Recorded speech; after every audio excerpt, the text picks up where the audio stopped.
Today I have a special guest, John Fay with Lada Cube from Colorado, actually Grand Junction, which is an amazing city, kind of in the middle of the Rocky Mountains.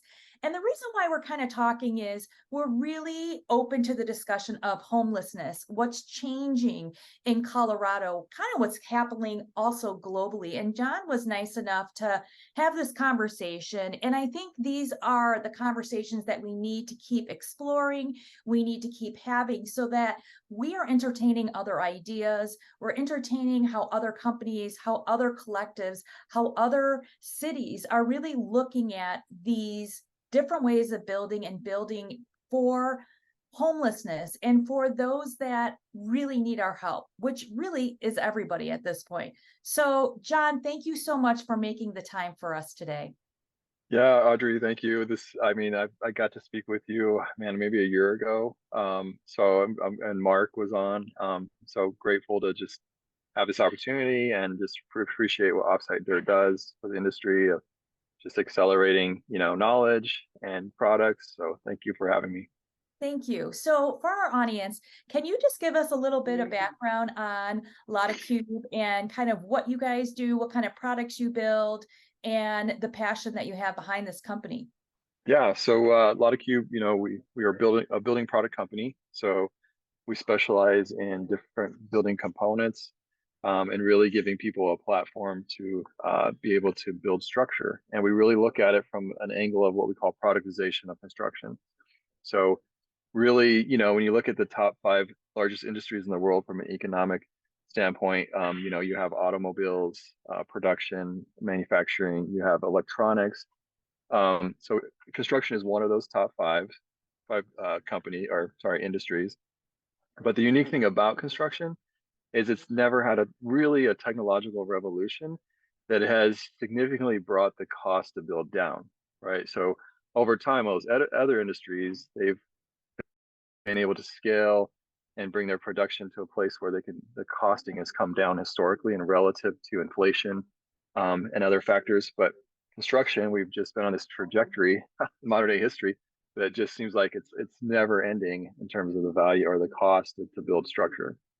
So yeah, so a lot of cubes. Sorry to interrupt you, but yeah, so we're really looking at how do we build components. So like you see behind me, these are our interior wall components. But how do you build them, manufacture them in a way that allows layman people to build amazing structure? I agree with you. And it's lovely to hear about so many different things that you brought up in this conversation. We are in this massive deficiencies for homes. We are seeing more and more people that are becoming homeless. We are finding that we can't even purchase our first home because they're so expensive, and we can't even create enough revenue to be able to make a down payment. And so what I would love to kind of walk through is, let's kind of look at the Colorado marketplace. What's happening in the landscape for Colorado? It seems as though the governor and the mayor of Denver are really starting to tackle these issues. Can you give us a little update on what's happening in the marketplace? Yeah, so a couple things. So the governor's office, Governor Polis, and as well as an organization that they created a number of years ago called OEDIT, which stands for the Office of Economic Development and International Trade. They've just been really proactive in creating platforms and opportunities for lots of variety of new technology and businesses to take off. So I didn't tell you this earlier, but we were actually Lada Cube was awarded what is called an Advanced Industries Manufacturing Grant in 2018. Just an incredible opportunity for us. Really was a piece of the puzzle for us to be able to really launch into what I call our version 4 technology. So we were super grateful for that opportunity. But other things that we're seeing on the landscape in Colorado have a lot to do with really like Proposition 123 is this new fund that is trying to increase the amount of housing availability through really propping up some of these housing manufacturing companies to give them the opportunity to kind of scale some of their internal manufacturing. So we're seeing that. So Timber Age Systems in Durango, Colorado, I know recently got awarded a piece of that. Phoenix House here in Grand Junction, Colorado, who does passive housing, they actually were awarded some of that money recently. So there are exciting things happening in the state of Colorado. And then one other thing I'll say is, you know, the new mayor of Denver, Mayor Johnston, really has this incredible initiative to what he calls basically House 1,000. So really in the next 6 months, they are pulling 1,000 people off of the streets out of homelessness and giving them wraparound services. And I think, you know, I don't know all the details of the program, but we were a part of bidding some of those housing units. But really with the idea that that is not meant to be permanent housing, but it's really kind of like a stepped approach housing to then really help people get the services they need and then really transition them into more permanent housing solutions. What a beautiful opportunity. And as we both kind of talked about, it's really about getting those individuals off the streets and feeling safe and Yeah. being able to be provided a respectful and clean and an environment that they can actually get back together and flourish. So proud. We did a story about that with another gentleman at the Cherry Creek, like the Cherry Creek, they actually do, they have a trade school there, the high school. Yep. And Yes. yeah, and so it was really wonderful to see that we're starting to get back to the foundation of taking care of people. Yeah. I mean, you know, there's such a fine line between, I think, the life that we live and how quickly it can deteriorate, you know, with life circumstances. And a lot of times, I remember the first time I really started to see homelessness just launch into a negative space was I was driving down to San Diego for a meeting. I think it was 2017. Might have been, actually, it's probably 2016 or 17. Um, and I'm literally on the I-5 and I'm looking at the overpasses and they're just lined with tents. And I honestly thought, wow, what is going on? Is this like an event that I'm missing out on?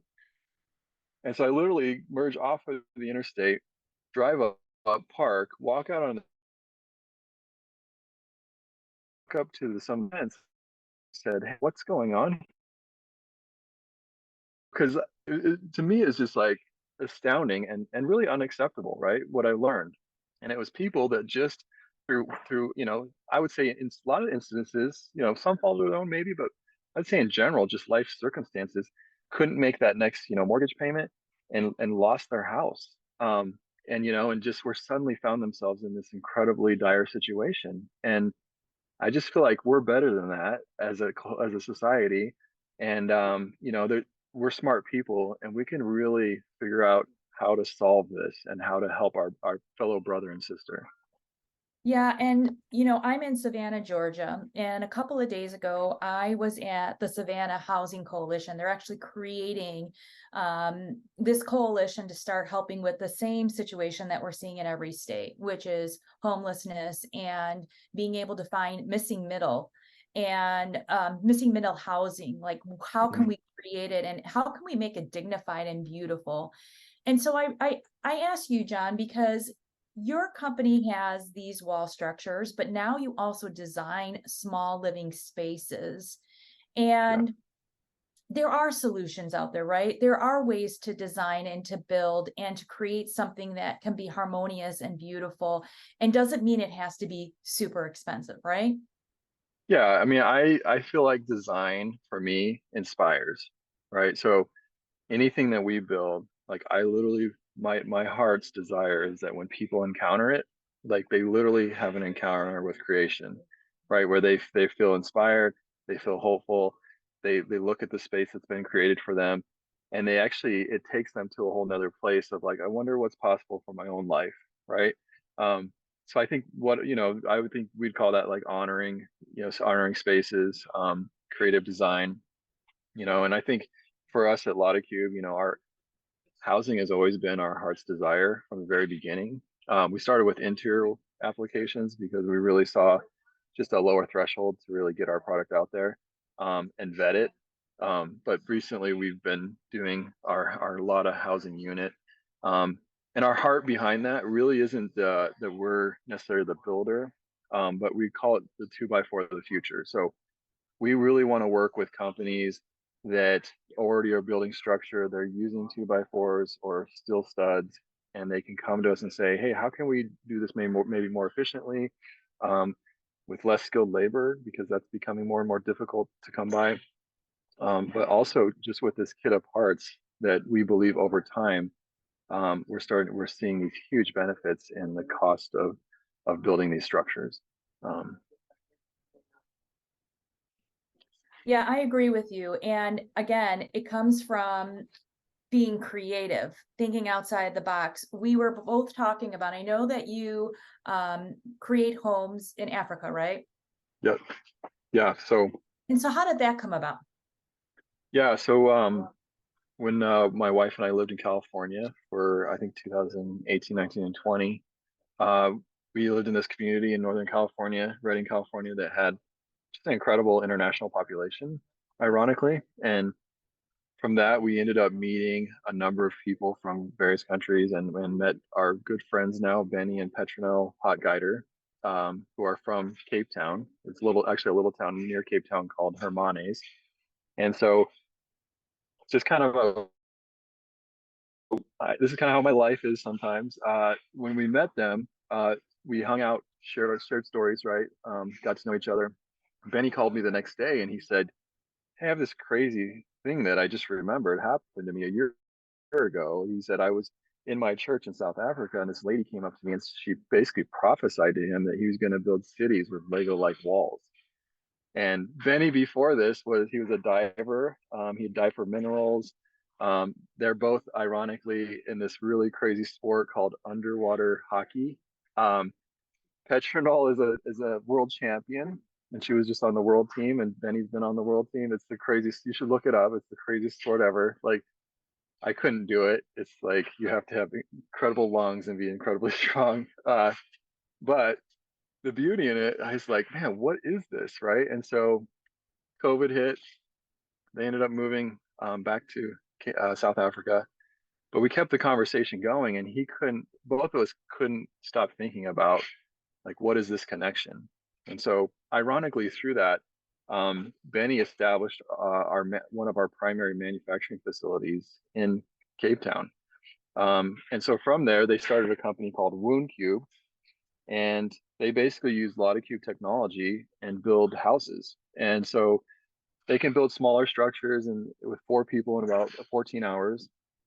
They're starting to build larger structures, which usually takes 2 to 3 days. But they're building these remarkable structures kind of in these really remote locations so far. And that's kind of the customer base. But eventually, I think it'll transition into more solutions for lower income people, who are living in shanties and shacks, but really trying to create this new narrative of, like, what is possible for housing, how do we build structure, and then looking at the sustainability model, right? We call it the 3Rs. So reconfiguration, relocation, or resell. So giving people this product that has use cases beyond its initial use. That is so beautiful. That is so Thank you. remarkable. And I applaud you for continuing that conversation and figuring out how you can make a difference, because just knowing that that's available and viable in another country just kind of shows us and relates back. We hear over and over and over again how we need housing. 5 million houses short right Yeah. now in Yeah. the United States. 5 million. And I just got off a conversation with a builder in Australia, Mm. and they are 400,000 homes short. And Yep. so we keep walking into these conversations, and obviously the biggest discussion is, well, how do we create affordable housing? And just saying affordable is so degrading, right? Yeah. I want an affordable home. I don't want that label. What I want is a home that's healthy. I want a place that I can feel safe. We Yeah. deserve as humans to have a safe, clean environment for our own security, our own happiness and enjoyment. Wouldn't you agree?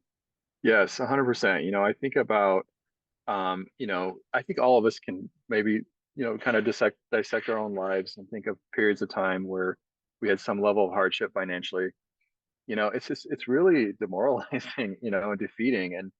And I think there's storylines in that of how we get to grow, right? Personally, I'm not saying the value of that is lost, um, but it's also, I think, just this incredible opportunity where I think about my kids, right? And how are they going to afford a house, right? Like, what's that model look like for them? And so I feel like as much as I'm doing this, for other people, like I'm really selfishly doing it for my kids, right? Their kids, the environment in terms of the sustainability models of how we use, products and materials. Um, but but yeah, I mean, I think, it's going to take a village, right? Because like we have a solution. When you talk about the numbers, they're so astronomical. Like Lada Cube alone can't do it, right? One company, another company alone can't do it. And that's why I feel like the camaraderie and really the support of each other. I think about Andrew Seeley with the G Pod. I think of all the companies I mentioned on the Western Slope here. It's going to take all of us. And I think anything we can do to really champion each other, because really there is more than enough to go around. Um, and we don't. A lot of Q doesn't have all the solutions. We have a solution, but I'm excited for where things are heading. Oh, another company, Crava. They are doing a great job. With Ritwick, just creating. They're starting with kind of these backyard platforms, but looking at growing that into future housing solutions. Um, so yeah, I mean, I feel like we have a great community of people. Um, there are great things happening, and we are gonna solve for this.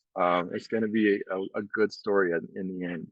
I love that you're talking about small business, right? We're talking about smaller builders. We're recognizing the individuals that not only are they building, but they're using good materials. They're using high performance applications with a greater thermal envelope so that people that are living in the homes feel comfortable. Um, when I look at these solutions, I'm fortunate enough to be able to have conversations with people globally. Yeah. And I had a conversation with Henny Bots from Modali. He's in South Africa. Mm, And he has this amazing plastic panel system where you can connect basically the panels. They have an assembly, protocol. They have like their form for you. They have all of it written out.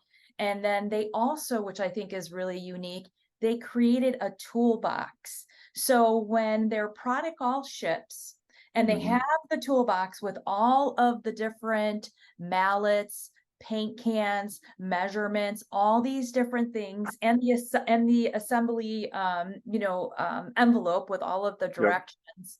The coolest part about it is, one, you're going to get a house, right? So they're building hmm these panel walls, and their product is concrete. So they pour it into the wall system and they create this building. First of all, it takes them like 2 days to put all of the pieces together to Wow. Yep. create a 9-foot wall system. And so they're able to build this product. But you know what the cool thing is, John, about it? One, it is a very reasonably priced way to build a home, and a home Yep. structure that's clean, and a home structure that can facilitate someone to feel safe. But the community comes together. Yeah. You don't have to have this amazing skill set as a builder or a general contractor. I'm Yep. not saying that they don't need those, right? We always Yep. need people that have Yes. Yes. higher level of expertise. But the wonderful thing is that the community is coming Yep. together to build something together to feel fully proud of. And here's the thing. I Yep. feel the same way across the country right now with shop class teachers and high hmm school teachers. We have Matt Bloomquist that really kind of started mm this whole mission off. And I feel like Mark really brought him in, and Yep. he in Taylorville, Illinois, and he starts this mission with building homes with his Yeah. students. And then we've got these other guys in North Iowa, and now they're starting to spread, and it's really exciting. But what they're Yeah. doing is they're allowing people to have confidence in building and doing something that Yep. maybe they didn't know about before. Yeah. And Audrey, I love that you're pointing that stuff out, right? Because a couple things. So I feel like there's this new generational model of what a builder will look like, right? And it's not to negate all the history. and the legacy of the people that came before, right? I just have so much respect for. I mean, you look at historically these incredible photos, right, of all the linemen having their lunch up on the beam, and it's like these were the people that were the backbone of what we get to take advantage of, right? And they worked hard, and they were sacrificial, and just in how they served their families and their community, like you're talking about. Um, but I do feel like I love this model. So if you think of YouTube, right? We have all these legacy avenues in our society, right? And I'm not saying they're all bad, right? There's not bad things about them. There are things that maybe are outdated in some ways. But if you think about YouTube, YouTube really changed the paradigm for who could create content, right? So before that, if you wanted to do a news channel or a TV show or whatever, an episode, you had to go through the legacy media channels, and I don't know, five or how many ever they were. Like I know they grew at some point, but when cable came into existence, but you really were extremely limited. We live in this whole new world, which I call the creatives.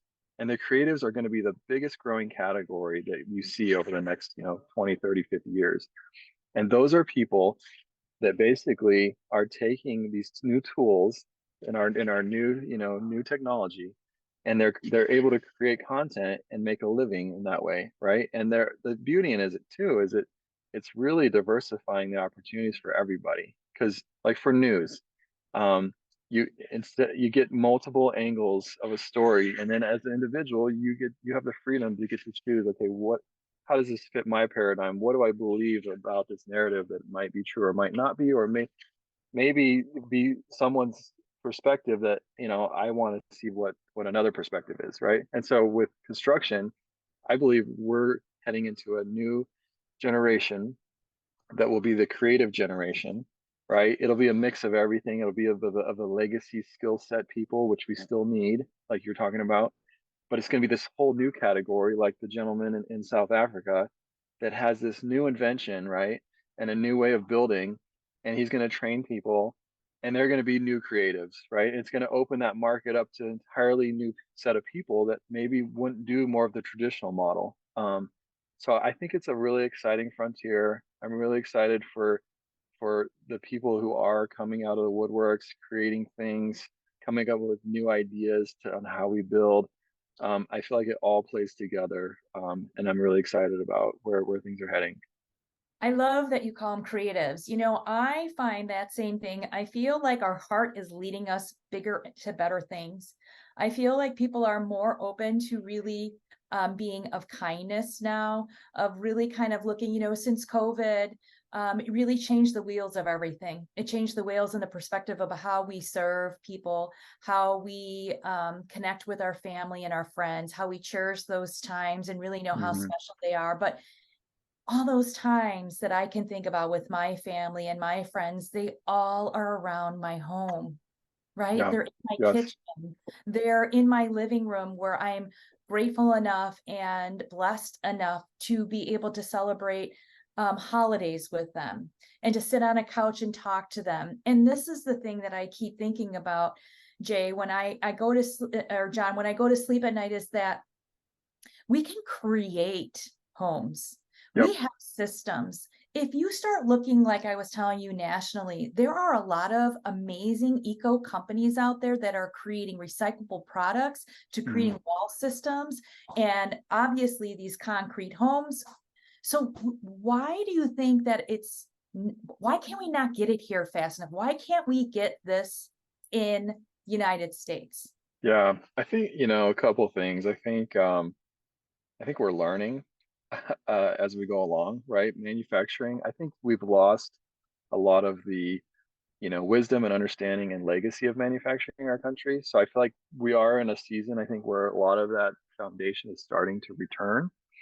But I think it's a tough cycle, right? Like manufacturing is no joke. It's a lot of work, takes a lot of capital in some ways. But yeah, I think that's a component of it. I think, we really, and I say this probably out of bias, right? But we really need to come around these smaller companies with these great technologies and really champion them well, right? Like Our local, it's called GJEP, so Grand Junction Economic Partnership, which is our economic development team. They've been so good at coming alongside Lada Cube and really championing us and promoting us as much as they can, and really, fighting for us with Denver stuff. And I love Denver, but sometimes we get ignored on the Western Slope. I know they're not trying to do that, but they've been really like fighting for us and saying, "Hey, no, look at this Lada Cube company. Like, you should consider helping them in this way that you can, or with this grant." Um, so I think, it's like a village, right? Like, it takes a village to raise a kid, right? Like, we're kind of like a kid to some of our these smaller technology companies, and I think even like a call to encourage us, and say, "Hey, I love what you're doing. How can I help you? How can I champion you?" I think it's the little things that really encourage people to continue, the movement, continue to innovate and create. And the other thing I'll say, I've been really impressed with Anderson Window and Window and Door. We started talking with them probably a month ago, and they're a huge company, right? They, if they wanted to, they would have no business talking with us. But this guy Nathan Traylor, uh, he's come alongside us. They have a division that actually specializes in walking alongside these new technologies and figuring out how their products can integrate together. And I can't tell you how much that's meant to us. Just having a company of that size say, "Yes, we believe in you. We want to figure out how to make you successful." So that's been really valuable too. So those are kind of some categories that I think would be encouraging for the industry as it starts to innovate and new companies and ideas and products start to come to the surface. Beautiful. I love that word about Yeah, championing all different industry partners, and believing that we can is the biggest hurdle. And so I do think we can. And thank you so much for this intimate conversation. These are not easy conversations. And of course, there's so much respect for the building industry, so much respect Mhm. for all these partners. It's just really nice when we can get a little bit more comforted in knowing that smaller businesses are also the ones that can help change and regulate and push things forward. Yeah. Anything closing that you'd like to tell us, John? Um, yeah, well, I just want to say that, Audrey, like, you are a part of that, championing people, and you create this platform where people have a voice, and it's really like invaluable. And so thank you. A lot of these smaller companies, they don't have huge budgets, right? So being able to have their story told, and I know that's a risk for you because it costs you time. uh, but thank you, and yeah, I appreciate the platform that Offsite Dirt is, and the work that you guys do. Thank you so much, John. And it's so nice to hear that, because we do love being able to build this industry. I love talking to women in construction. I love Mm. lean manufacturing. I love this whole industry. And so for me, it's very fulfilling when I get these amazing opportunities to meet people like you that are the trailblazers that are changing the way that we do things. And we're fortunate enough to have a channel where we can have these amazing conversations, and we need to have more of them. So check out Lada Cube, start talking to your governors, listen to what's happening with the mayors. They are reaching out, they are trying to create change, and maybe it's time to start digging into that. If you're a small business owner that has a solution, there might be a partner out there that could help you. Amen. Thank I you, love Audrey. it. You're welcome. Thank you. And thank you to our Offsite Dirt audience. We love hearing from you. So if you have any other ideas or topics for conversation, don't forget to put it in the chat and let us know. We're here for you, and we're here for the world and the community to build homes, take care of people, and to obviously take care of our planet.